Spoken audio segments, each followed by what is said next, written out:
Hello everyone, my name is Ziamaro and welcome to Battlerite Sage. It's Thursday, which means it's time for some more Battlerite Analysis. I've had a hell of a lot more Odium links this week, and unfortunately I'm not going to be able to get round to doing all of them, but keep sending your links in and make sure that it's a full game or at least most of a game, because I've had a lot of links that are only about a minute long and there's not really a lot I can do with that. Today's video comes from Carol, the Destiny main. We've actually been playing some games together on stream and I've done some live analysis in a private game. But the reason I picked this game out of all of them was because it's a pre-made team. I like doing solo queue analysis, but sometimes the reason you lose might be a team comp problem or something else that's out of your control. The great thing is with a pre-made is you and your friends have full control over everything, so it's a lot more interesting to analyze. All of the stuff I'll be talking about applies to solo queue as well, so don't switch off if you only play solo queue. The only difference with this video is that I'll be mentioning teammate positioning and cooldowns because it's something that Carol can relay to their team. This isn't a full game, but the last two rounds give us a lot to work with. So let's just jump straight into the first round that's recorded. This first round was a little bit of a stomp, so there's not an awful lot to say here. The orb steal here was really good. I don't know if it was on purpose, but there was 16 damage left to do on it, and Destiny does 16 damage with her left click. It's really good to know how much damage each of your abilities do for orb stealing.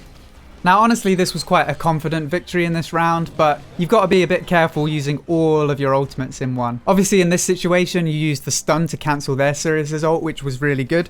But you got to be a bit careful blowing 300% energy all in like a second. And that's something we'll come back to in one of the other rounds. So unfortunately the next two rounds are losses, but for the purposes of this video, that's a good thing because it gives us something to work with. Something to look out for in this round is overall positioning of the team. And in the case of 3v3, this applies to solo queue or pre-made. Positioning is a three-way thing. Everyone has a responsibility to be in a good position relative to their team and relative to the enemy. So something you'll notice at the start is that the Raygon and Sirius go for the enemy Thorn at the top and go behind the wall. This isn't a problem in itself, but as you'll notice here, the enemy team isn't at a disadvantage because of this. The enemy Sirius still has line of sight on both of their allies, so the only people at a disadvantage here are you. And there's a couple of ways you could have gone here, so let's just go back for a second. So the fact that your team identified that the Thorn was out of position was good. Your Sirius just jumped straight in with his space. And one thing I would say is when you see an ally pop an important cooldown like that, I would try and go all in with them. I think your teammates may have overcommitted to this push a little bit because as you'll see, the Raygon uses his space to close the gap. But that's actually okay if you as Destiny go and push behind the wall with them. But unfortunately you stay in the middle and you're dueling the Jade, and she actually has some backup from her Sirius. And then unfortunately your melee DPS get petrified behind the wall, which is a really bad situation to be in. So in that particular situation, I'd say you had two options. One is for your melee not to have committed so hard to the push, and the second is for you to have gone behind the wall with them. Now here's another little positioning problem. You've actually line of sighted your healer. I think Sirius can actually heal through walls, but it's kind of hard to land your heals when you can't see your ally. So just have a think when you're getting focused, where can I go where my team can support me? It's good to kite the enemy, but you also need to put yourself in a position where your team can help you. Now, as it's a pre-made, I'll carry on rolling this even though the Destiny's dead, because there's a couple of things worth mentioning here, and it may have clutched the round.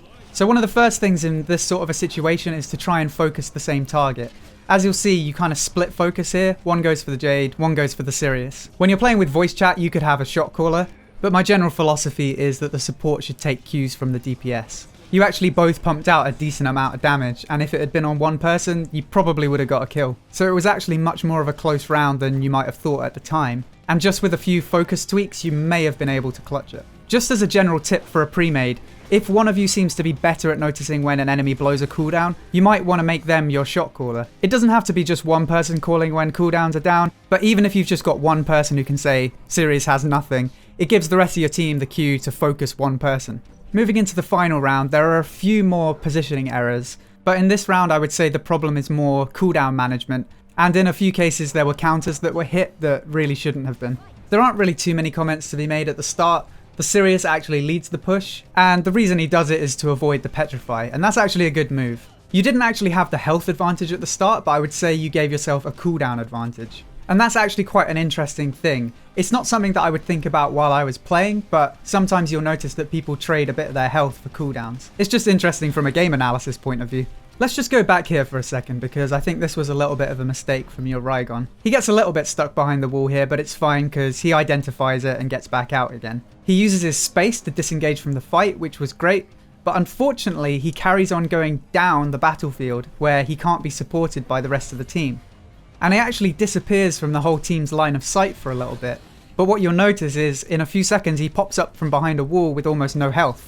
And it is something I've mentioned before, but I think it's very useful to anybody watching. When you're trying to survive, don't just kite the enemy. Run into a place where your team can actually peel for you. Now right here, your team does some incredible burst on the Jade, and that really puts the enemy on the back foot. The whole enemy team ends up retreating behind a wall to try and recover a little bit of health, which they do manage for a little bit, but it wasn't enough unfortunately, and you managed to secure the first kill. Now here is where it goes a little bit wrong for you.